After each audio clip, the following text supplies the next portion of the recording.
Assalamualaikum warahmatullahi wabarakatuh.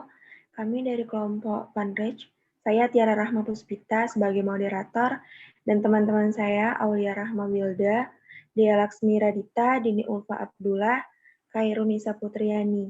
Kami akan mempresentasikan hasil diskusi kami mengenai One Prestasi Hutang Piutang. Slide pertama akan dibacakan oleh Khairunisa. Para pihak. Yang pertama, Yuli Astuti, bertempat tinggal di Trimulyo, RT 4, RW 1, Kelurahan Kepek, Kecamatan Wonosari, Kabupaten Gunung Kidul. Dalam hal ini memberikan kuasa kepada Thomas Nurana Edi Dharma dan kawan-kawannya yang berkedudukan di Jalan Sultan Agung nomor 69 Yogyakarta berdasarkan surat kuasa khusus tanggal 22 Maret 2019 sebagai penggugat. Yang kedua, sebagai tergugat, yaitu Koperasi Simpan Pinjam KSP Kusuma Jaya Arta Magelang yang berkedudukan di Jalan Mataram, Rejowingan Selatan, Kecamatan Magelang Selatan. Dalam hal ini memberikan kuasa kepada Muhammad Zanin dan kawan-kawannya yang berkedudukan di Jalan Bumi Prayudan Estate Mertoduyan, Kabupaten Magelang, surat kuasa khusus tanggal 12 Agustus 2019. Kasus posisi. Pada 20 Januari 2015, Yuli Astuti mempunyai usaha catering untuk mengembangkan bisnis cateringnya. Yuli memutuskan untuk meminjam uang modal kepada Koperasi Simpan Pinjam KSP Kusuma Arta Jaya Magelang sebagai tambahan uang modal usaha cateringnya. Pada tanggal 8 April 2016, Yuli memutuskan untuk meminjam uang kepada Koperasi Simpan Pinjam KSP yang berkedudukan di Jalan Mataram, di mana Yuli mengajukan kredit. Mengajukan kreditnya itu sebesar 1 miliar rupiah dengan adanya jaminan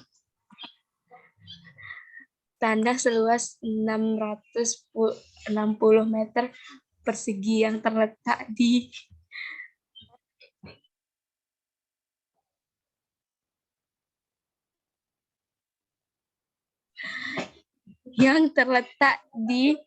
Desa Kelurahan Kepek, Kecamatan Wonosari, Kabupaten Gunung Kidul. Tanah seluas 621 meter persegi. Nama Sri Wahyuni terletak di Desa Kelurahan Klangsen, Kecamatan Jiwan, Kabupaten Madiun, yang terletak di Kelurahan Kepek, Kecamatan Wonosari, Kabupaten Gunung Kidul.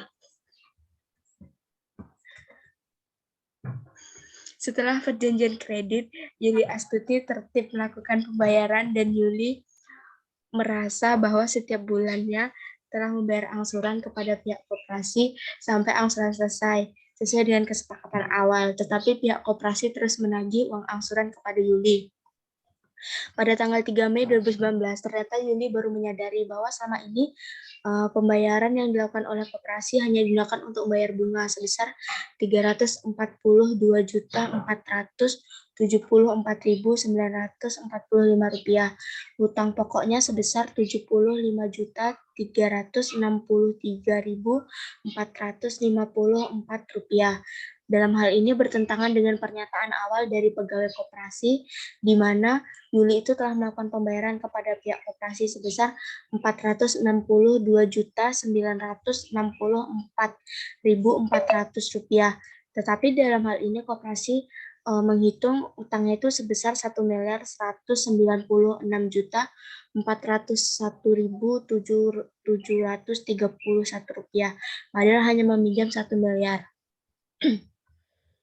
Bahwa menurut pihak koperasi, sisa hutang milik Yuli pada bulan April sejumlah Rp1.996.401.731 dengan rincian jumlahnya sebesar Rp922.636.546. Tunggaan bunga itu sebesar Rp79.392.244 dan dendanya sebesar Rp190 Rp2.372.941 mengalami peningkatan yang signifikan dari keterangan sebelumnya yang menyatakan pada bulan Maret utang Yuli itu sebesar Rp724.258.780 bahwa dengan timbulnya perselisihan jumlah angka utang tersebut dan besaran bunga dan denda yang diberikan kepada Yuli secara sepihak menimbulkan kerugian bagi Yuli. Hal tersebut merupakan perbuatan melawan hukum. Selanjutnya saya kembalikan kepada moderator.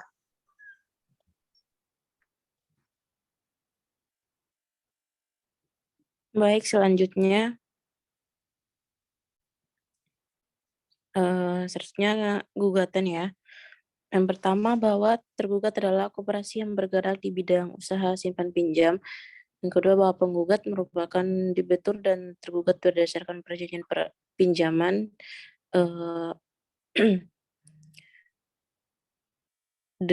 terkait dengan pengajuan modal usaha sebesar 1 miliar rupiah yang akan digunakan oleh penggugat untuk mengembangkan usaha catering penggugat.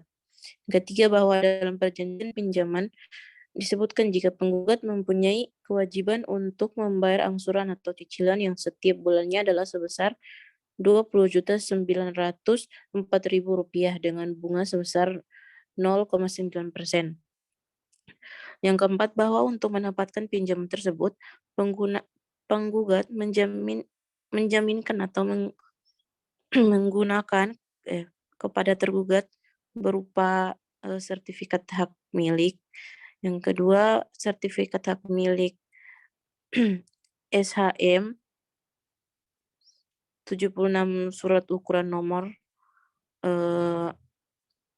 seluas 621 dalam Sri Wahyuni terletak di Desa Kuangsen. Yang ketiga, sertifikat hak milik dengan nomor 322.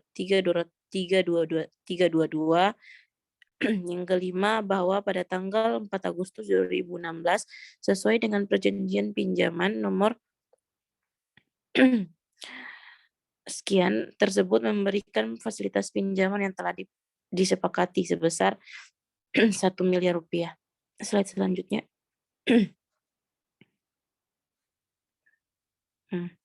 Nah, yang keenam, bahwa pada awalnya proses pembayaran angsuran atau cicilan yang dilakukan penggugat berjalan dengan baik. Namun kemudian setelah 1 tahun penggugat mengalami permasalahan dalam usahanya, sehingga sangat mempengaruhi kewajiban penggugat kepada tergugat.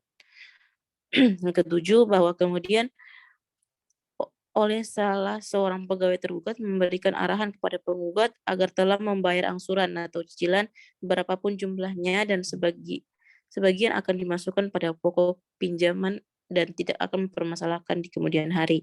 Yang ke-8, bahwa total pembayaran angsuran yang telah dilakukan penggugat berdasarkan riwayat pembayaran secara lisan yang kemudian tergugat memberikan telah melakukan pembayaran. Nah, ke-9, bahwa pada bulan Januari 2019 telah tiba-tiba penggugat mendapatkan surat peringatan pertama dari pihak tergugat yang intinya penggugat dinyatakan melakukan keterlambatan pembayaran. 10, bahwa pada tanggal 12 Februari 2019 penggugat kembali mendapatkan surat peringatan kedua dengan nomor 193-Kospin KAJ SP 2/2019 yang isinya menyatakan penggugat telah melalaikan kewajiban pembayaran angsuran. Selanjutnya slide. Yang ke-11, bahwa pada tanggal 5 Maret 2015 penggugat kembali mendapatkan surat peringatan ketiga dengan nomor 276-Kospin KAJ SP 3/2019 yang isinya menyatakan penggugat telah melalaikan kewajiban pembayaran angsuran. Ke-12, bahwa selanjutnya tergugat yang ke-12 pada bulan Maret 2019 penggugat meminta salinan riwayat pembatalan kepada tergugat dengan tinjau untuk mengetahui sisa hutang pokok penggugat. Ke-13, bahwa kemudian secara tiba-tiba pada bulan pada bulan April 2019 tergugat mengirimkan kembali salinan riwayat pembayaran. Yang ke-14, bahwa dengan adanya surat peringatan pertama, surat peringatan kedua dengan nomor 193-Kospin-KAJ-SP-2 2019 dan surat peringatan ketiga dengan nomor 276-Kospin-KAJ-SP-3 2019 dinyatakan oleh tergugat kepada penggugat dan riwayat pembayaran sebesar 724.258.920 juta rupiah. Selanjutnya, pada tanggal 18 April 2019, penggugat mengajukan permohonan keringanan kurunasi hutan untuk menutupi atau melunasi hutang pada tergugat. Slide selanjutnya. Baik, selanjutnya 16 pada tanggal 3 Mei 2019 tergugat menyampaikan surat jawaban atas permohonan pelunasan khusus pinjaman atau nama tergugat. Pada intinya tergugat tidak mengabulkan permohonan dan penggugat terkait dengan pelunasan khusus. Oke, ke 17 berdasarkan surat jawaban atas permohonan pelunasan khusus pinjaman bahwa selama ini pembayaran yang dilakukan oleh penggugat hanya digunakan untuk membayar bunga sebesar 374.945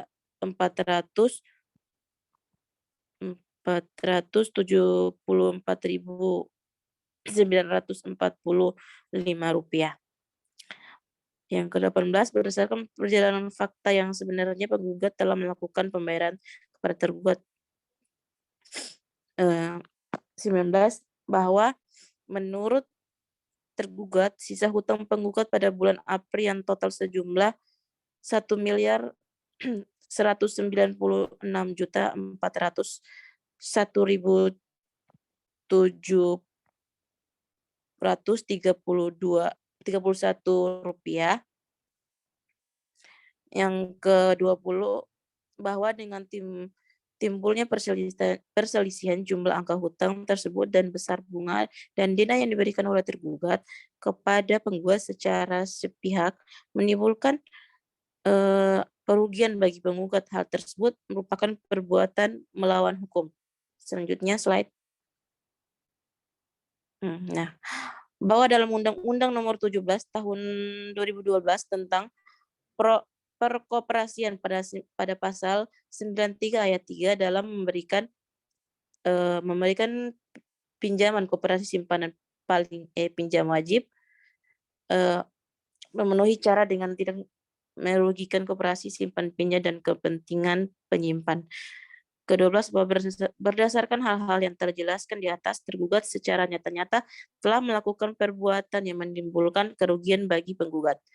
Nah, ke-23, bahwa menurut hukum adanya perbuatan melawan hukum yang telah dilakukan oleh tergugat sebagaimana yang telah diuraikan di atas melahirkan hak bagi penggugat untuk menuntut segala kerugian.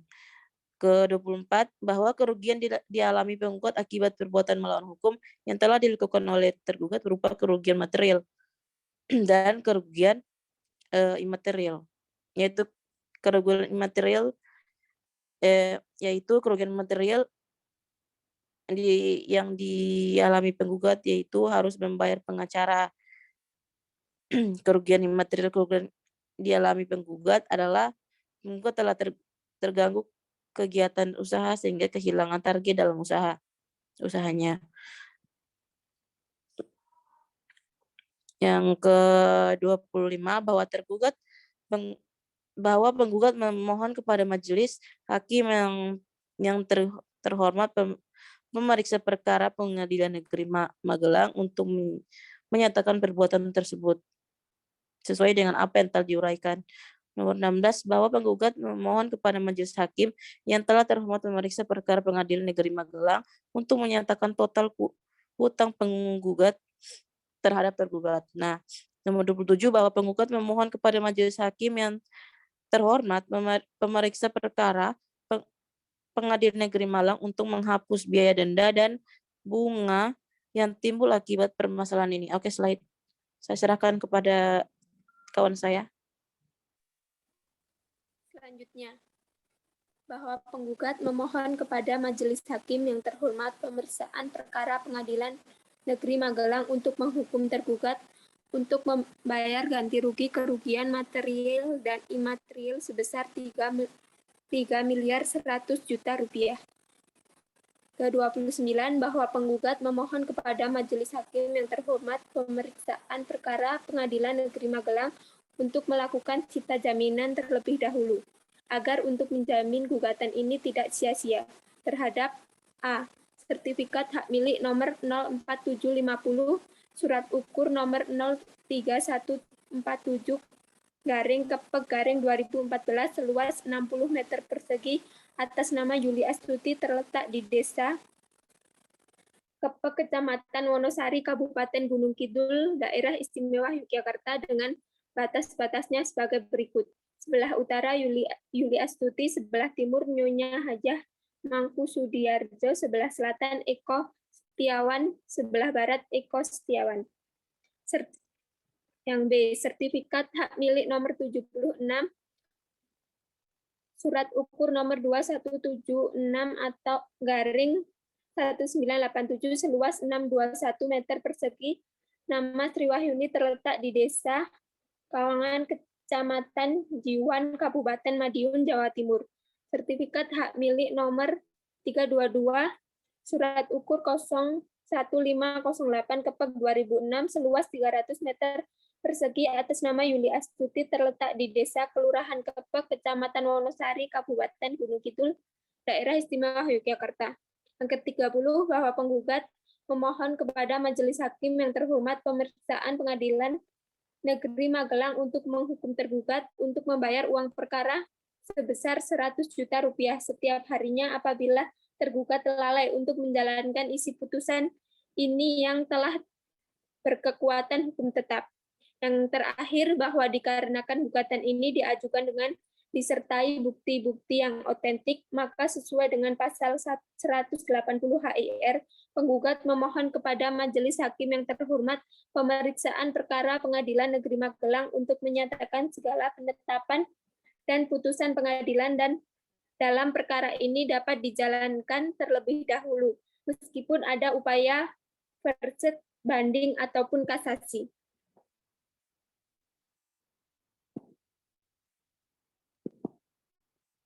Selanjutnya, eksepsi. Bahwa tergugat menolak dengan tegas semua dalil-dalil gugatan penggugat kecuali yang diakuinya dan dibebankan secara hukum. Yang kedua, bahwa terhadap eksepsi dari penggugat, tergugat akan menanggapi sebagai berikut.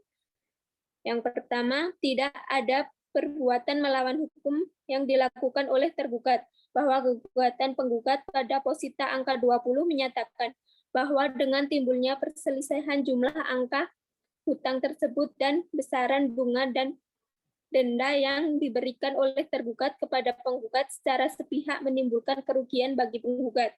Hal tersebut merupakan perbuatan melawan hukum. Dalam dalil tersebut tidak jelas kabur dan tidak bersadar hukum. Penggugat telah secara keliru menyatakan tergugat telah melakukan perbuatan melawan hukum sebagaimana dalam dalil gugatan penggugat pada posita 20 di atas. Namun dalam hal ini gugatan penggugat di atas dijelaskan secara tegas perbuatan melawan hukum apa yang dilakukan oleh tergugat. Yang kedua, posita pada petitum gugatan dari penggugat tidak jelas dan kabur. Bahwa penggugat dalam posita gugatan menyebutkan tergugat telah melakukan perbuatan melawan hukum sebagaimana posita angka 20 dan 23, dan dalam petitumnya telah meminta kepada majelis hakim yang memeriksa dan mengadili perkara akuo untuk menyatakan tergugat telah melakukan perbuatan melawan hukum. Posita dan petitum jelas jelas, posita dan petitum tidak jelas dan kabur, karena tidak dijelaskan perbuatan melawan hukum apa yang dilakukan tergugat, sehingga tidak jelas pula perbuatan melawan hukum yang dilakukan oleh tergugat, sesuai dengan jurisprudensi Mahkamah Agung nomor 1075K/SIP/1982 tanggal 8 Desember, maka sudah seharusnya gugatan dari penggugat ditolak atau tidak dapat diterima. Selanjutnya, konsepsi. Yang pertama, bahwa jawaban dalam eksepsi mohon terbaca kembali dan merupakan satu kesatuan yang tidak terpisahkan dalam konsepsi. Yang kedua, bahwa tergugat menolak dengan tegas seluruh dalil-dalil gugatan dari penggugat kecuali yang diakuinya dan dibenarkannya menurut hukum. Yang ketiga, bahwa terhadap dalil penggugat posita angka 2 memang benar tergugat telah memberikan fasilitas pinjaman kepada penggugat sebesar 1 miliar rupiah sebagaimana dituangkan dalam perjanjian nomor F020072 tanggal 8 April 2016. Yang keempat, bahwa atas pinjaman tersebut di atas dikenakan saku bunga 10,8% per tahun sesuai dengan perhitungan bunga yang berlaku dan jangka waktu fasilitas pinjaman selama 7 tahun atau 84 bulan terhitung sejak 8 April 2016 sampai dengan 8 April 2023, di mana setiap bulannya penggugat harus membayar angsuran sebesar Rp20.904.000. Yang kelima, bahwa dalam perjanjian pinjaman tersebut penggugat memberikan jaminan berupa sertifikat hak tanah nomor 04750 luas 60 meter persegi terletak di Dusun Kepek, Kecamatan Wonosari, Kabupaten Gunung Kidul, Daerah Istimewa Yogyakarta. Yang kedua, sertifikat hak milik nomor 76 luas 621 meter persegi terletak di Dusun Kecamatan Jiwan, Kabupaten Madiun, Provinsi Jawa Timur. Yang ketiga, sertifikat hak milik nomor 332. Yang keenam, bahwa terhadap jaminan tersebut di atas telah dipasang hak tanggungan. Yang ketujuh, bahwa tergugat dalil penggugat pada posita angka 5 memang benar fasilitas pinjaman dari penggugat telah direalisasi atau dicairkan sesuai dengan perjanjian nomor F020072 tanggal 8 April 2016. Yang kedelapan, bahwa terhadap dalil gugatan pada posita angka 6 adalah dalil yang bersandar dan tidak beralasan hukum. Dalil tersebut menurut tergugat bukan alasan prinsip sesuai dengan perjanjian pinjaman yang telah tegas penggugat harus membayar angsuran setiap bulannya. Selanjutnya,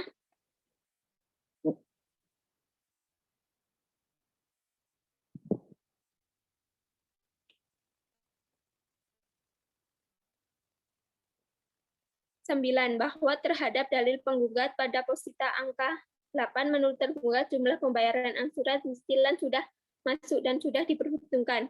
Yang ke-10, bahwa tergugat dalil penggugat pada posita angka 9, 10, 11 yang pada pokoknya pernyataan penggugat mendapatkan surat peringatan dari pihak tergugat di mana penggugat telah melakukan keterlambatan pembayaran angsuran yang diberikan kepada kewajiban membayar hutang pokok dan denda. Yang ke-11, bahwa tergugat menolak dalil gugatan poin 13 dan 14. Yang ke-12, bahwa tergugat menolak dalil gugatan posita angka 17, 18, dan 19.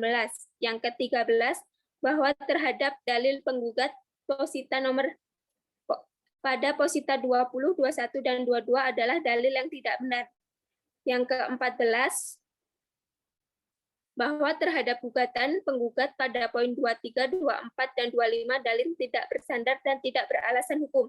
Yang ke-15, bahwa terhadap dalil penggugat pada posita angka 20 sampai 26 sampai 28 harus ditolak karena tidak bersandar dan tidak beralasan hukum. Selanjutnya,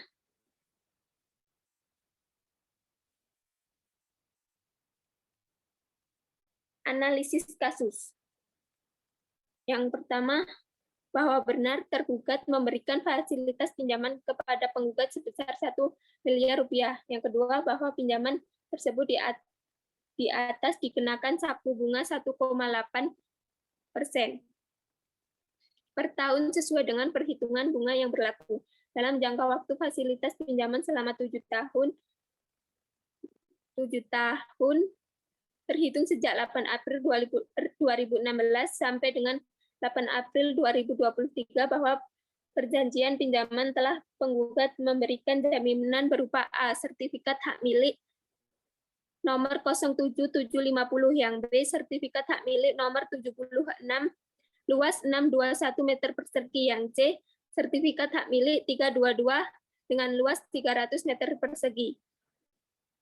Yang keempat, bahwa terhadap jaminan tersebut di atas telah dipasang hak tanggungan berupa yang pertama sertifikat hak milik nomor 04750.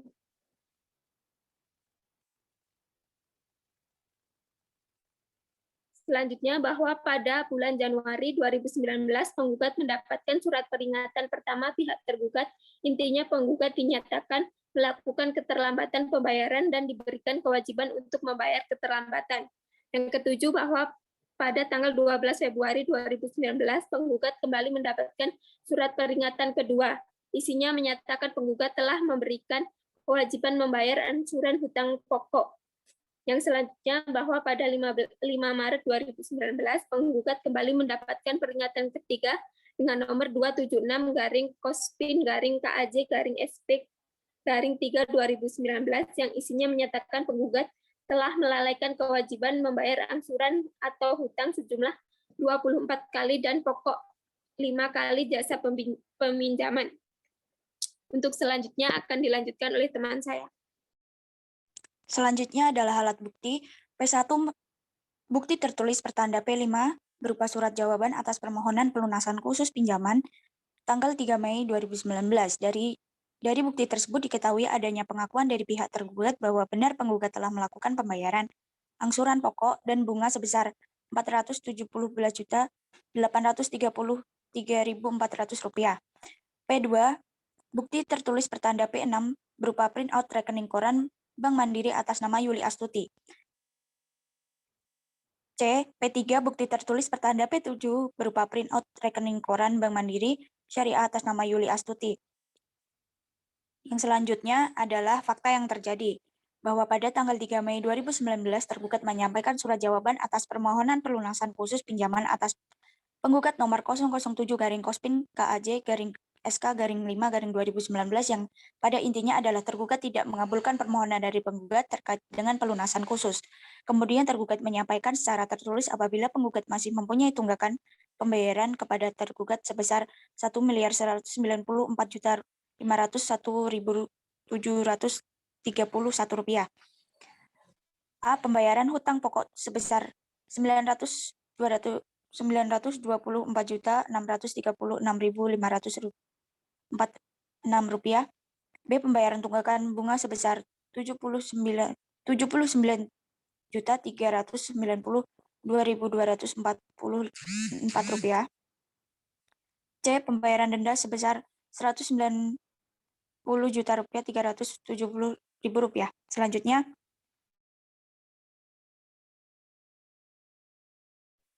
penggugat baru menyadari bahwasanya selama ini pembayaran yang dilakukan oleh penggugat hanya dilakukan untuk membayar bunga.